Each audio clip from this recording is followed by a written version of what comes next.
So there is nothing solemn about Anzac Day. From the tasteless Anzac round in the NRL to Coles shamelessly offering Anzac Bicky sales to the National War Memorial's dawn service proudly brought to you by Boeing and Raytheon to the betting industry making millions off two-up. If there was ever anything solemn about this day, rampant unchained capitalism and imperialism have surely killed it by now. But I would also make the case that the day has always been an illusion, and this country was never fought for freedom and democracy. In fact, let's have a look at that. I mean, from our very inception, 1788, the frontier wars will run until the 1930s, where British colonists and later Australian colonists will, well, you can tell what this map is. Hopefully I don't need to explain it.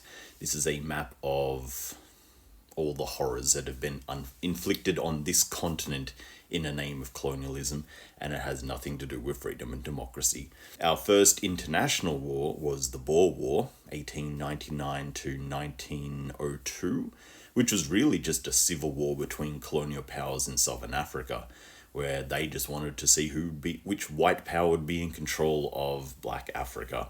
And the entire war is littered with massacres against Indigenous African people, but we always leave that part out of the romantic Victorian history. World War One, 1914 to 1918. This is really the Great War over colonial possessions, because this is at the point where all the colonial powers, and there's like 6 or 7 of them at this time, like superpowers, and they've been dividing the world between them. And finally they're running out of room, so they have to fight each other. This, of course, would end in the Sykes-Picot Agreement, among other agreements, which would see Britain and France basically randomly draw lines across West Asia to make up what they now call the Middle East. And all of the wars that have come since then are a direct result of Britain and France doing this.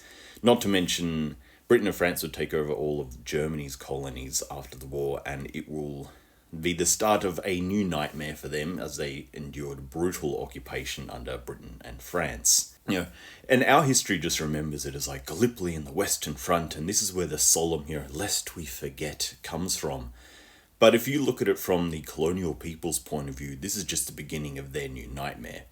So World War II, 1939 to 1945, if ever there was a good war, surely it's this one, right? I mean, the Japanese Empire and Nazi Germany are pure evil and inflicted untold misery against the people they attacked. And that's true. But that doesn't make Britain, France, and America the good guys. I mean, all that happened for most of the people had to live under this is you just swapped out one brutal occupier for another. And just because 2 bad guys are fighting doesn't mean a good guy comes out of it, as we will see in the subsequent wars. The Korean War, 1950 to 1953. After World War II, America installs a right-wing dictator in South Korea, which is American-occupied Korea, named Chungman Rhee.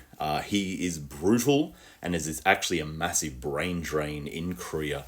And everyone thinks it's like people in the North fleeing south, but it was actually the other way around. Everyone in the south was fleeing to north, which at the time most people considered to be the real Korea.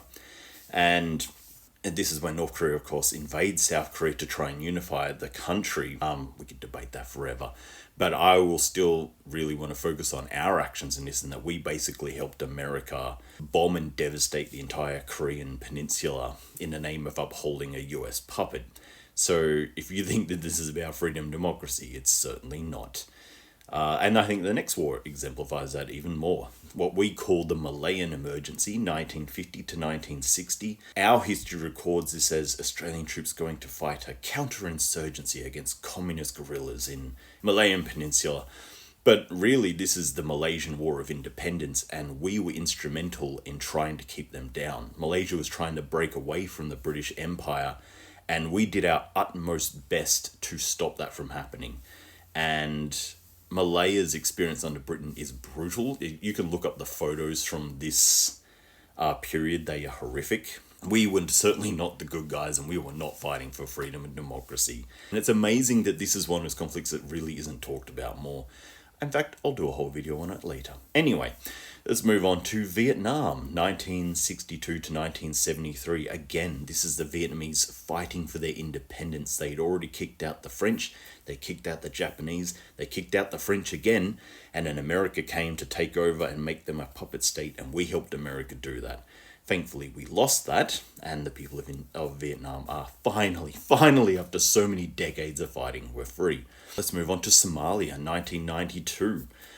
After the Somalian Civil War, all the imperialist powers in the world, especially America, thought that Somalia would be the easiest imperialist fruit to pick. But the West has never understood Somalia. They don't understand Somalians. They are unconquerable. And I like to think of Somalia as like the Afghanistan of East Africa. Nonetheless, Australia was there and we tried our best to impose imperialist forces on them, as we still do today. And of course, we can move on to Australia's own little personal imperialistic endeavour, East Timor, which is 1999 to basically now. On the surface, we apparently went in to rescue the poor Timorese people from Indonesian aggression. And I'm sure it's just a coincidence then that we basically took all their resources and oil in extremely one-sided trade deals thereafter. Purely a coincidence, undoubtedly. Then there's Afghanistan and Iraq from 2001 until 2021, basically. Both of these were imperialistic wars fought by the United States, and we went in unquestioningly to support them. Why would we do that? We should probably go look at my last video. I talked about it a little bit. And of course, to this day, we support Israel. I'm not even going to touch that. It speaks for itself. So the point I'm trying to make is that none of these wars were fought for freedom and democracy.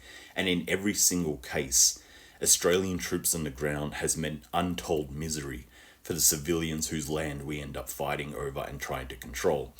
So if we really wanted to honour the diggers, as this day is supposed to be about, then surely the best thing to do is to recognise the truth about our history and actually learn from it and stop glorifying imperialist wars so that we might finally see the end of them.